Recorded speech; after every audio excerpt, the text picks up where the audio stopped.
large cap S&P looks to snap a 4-day skid. Joining me now is David Stryzewski, CEO of Sound Planning Group. David, welcome to the show. Thanks so much for having me. So a lot of eyes have been on the Fed. Can you talk about their position that they're in right now? Sure. I mean, they're kind of in a sticky place. This is a holding kind of a pattern. They're very data dependent. They're not moving without confirmation. And they've kind of got this one move that even when they see kind of rates come in, maybe not as good, they're like, yeah, it's just one data set. And so we're sort of in this in-between place. And ultimately, I think it's kind of like the Arthur Burns moment. If we remember, like in the late 70s, early 80s, where, you know, he cut rates too early, and it reignited inflation, and it took Paul Volcker to come in to actually really get the Fed rate high enough in order to get inflation all the way down. I don't know exactly that we're in the same pattern as before, but it's a difficult place for Powell to be right now, because if he cuts, it will definitely ignite inflation in the stock market and a lot of different places. But if he doesn't cut, we risk losing the consumer right now, who's having a very difficult time affording life, affording their health care and their housing, and we're just having a lot of challenges. When they're weighing a decision like this, what types of considerations are they making when they're deciding like whether or not to make an actual rate cut? Well, Powell has a dual mandate. He's got to keep interest rates steady, and he's got to keep employment just right. So I think he's going to be more concerned about inflation here in the future, although we see some negative inflation coming with probably housing coming down a little bit. So they call that minus inflation, although it hurts us. So it kind of seems like the same type of inflation. But I think that we've got some challenges showing up in unemployment right now as well. We also have a lot of new businesses that are filing for bankruptcy. And so I think that those are going to be some of the factors that he needs to be paying attention to, so we don't let this thing get too out of control. What do you foresee happening at the Fed's next two meetings in September and October? Highly anticipated. Yeah, I think that you're looking at probably a 25% basis cut. Like, he's just going to do the minimal thing until something actually breaks. And I say that because Powell is actually more of a dove than a hawk. He is willing to go all in. He's willing to drop rates. I think that you're going to probably see 1% here probably come off by the end of the year, but it'll likely be as a result of some challenges in financials, maybe in banks, maybe with certain companies and layoffs going on. And we're at the tail end of earnings seasons. What have been your biggest takeaways so far? Biggest takeaway is that AI still leads. The rest of the world, specifically consumer-based companies, are having a harder time. Why? If 70% of our GDP is the consumer, I'm also getting really concerned by this, because the consumer doesn't have as much cash right now. They're not spending quite as much anymore, given the high rate of groceries and gasoline right now in our society. All right, and how should investors be viewing the current state of the economy? You know, the current state of the economy is kind of an interesting one. You know, we've got some really positive things that we can say on one side, and we've got some challenges on the other. So there's a few things that can go wrong. I'm cautiously optimistic, though, about the future. And I think one thing that consumers can recognize right now is that we had this passing of the Tax Cuts and Jobs Act 2.0, big, beautiful bill. I like to call it TCJA 2.0. Why is that important?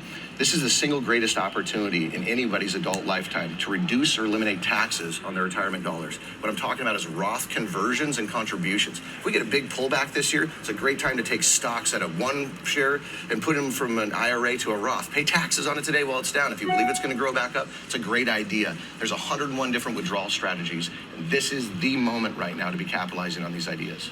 The market's been pretty resilient lately. Do you see this continuing to the end of the year? Okay, I think that as we get into September and October, we're going to see some harder data show up. And so that's where I think that this could bring some challenges to the stock market, specifically even in AI chips.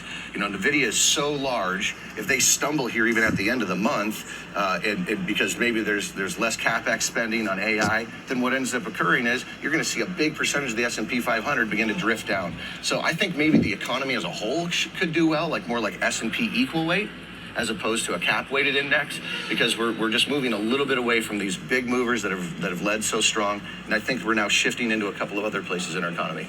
How are you advising your clients given the current state of the economy? Most of the families that we work with are nearing or entering retirement. So this is not a time to not have your anchors in place. You know, if you want to swing for the fences, make sure that you've got some solid anchors. I am a little bit worried about bonds right now, and the fact that we could see downgrades or defaults and that they may not be the anchors that we hoped that they were. So we're looking into some alternatives into that way. We're really getting selective in our process for the anchors of our portfolio. But hey, I'm really excited about AI. I'm really excited about technology. I'm excited about healthcare. I'm excited about mining mining. I'm excited about blockchain technology and how innovation right now can meet the real world and make things much more efficient, much more effective. But there's also maybe blockchain's the most confusing parts of computers and money and all combined in one. And maybe that's a little bit much for the real world right now too. So who knows? You just mentioned AI. You know, it's really like most of what we report on here at the New York Stock Exchange.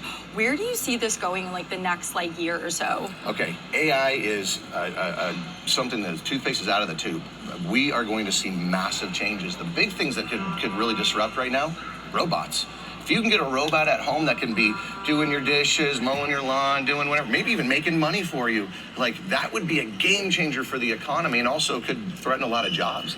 And so, you know, that's one thing. But we are going to see real world applications of AI. It's got to make your life simpler and not just do cool tricks and, you know, help you to write a little bit more efficiently. And so as we see that adoption, I think that you're going to truly see the world change.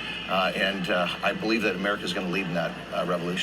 Any more under the radar storylines that you think investors should be keeping mind of? I do. The Japanese carry trade is something that is like, what did you just say? In Japan, all you had to have was cheap money. And what they've done is they were giving loans at like 0.4, and ultimately, you know, they were buying the S&P 500 with those loans. What's happening right now is a big unwind because they were having to ratchet up their bonds. And so it kind of works like a seesaw. When that goes up, the value goes down. And so the values of these Japanese carry trades are going down. And if I can be honest, this could be the catalyst to something more global or worldwide having challenges. But I hope it does not.